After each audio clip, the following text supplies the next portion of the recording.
त्यांनी केलेली आहे. त्यांना काय ते नाटक म्हणजे ते सगळीकडे ते स्वतः नाटक कंपनी आहेत, स्वतःच मिमिक्री आर्टिस्ट आहेत, कोणाचीही नक्कल करू शकतात, म्हणजे आर्टिस्ट आहेत, जन्मजात आर्टिस्ट आहेत.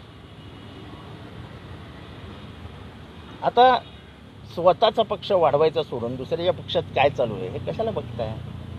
आणि आम्ही खुलेआम सांगतोय की ह्या आमच्यातनं गेलेल्या कोणालाही दरवाजा उघडणार नाही.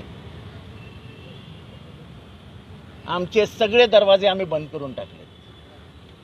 अहो, ज्या माणसाने एका विचारासाठी, धर्मनिरपेक्ष भारताच्या विचारासाठी आपलं घर तुटताना बघितलं आणि सांगितलं मी विचार मागे घेणार नाही, मी त्याच विचारावर राहीन, माझं घर तुटलं तरी चालेल, तो माणूस परत कसा जाईल आणि परत कसा घेईल?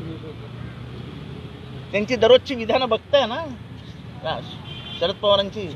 काल त्यांनी इशारा दिला की दादागिरी करू नका, माझं नाव शरद पवार आहे. हा फक्त एका आमदाराला होता, दादागिरी कुठे कुठे चालू आहे सगळ्यांना माहिती आहे, त्या सगळ्यांना इशारा होता. शरद पवार अत्यंत जिद्दीने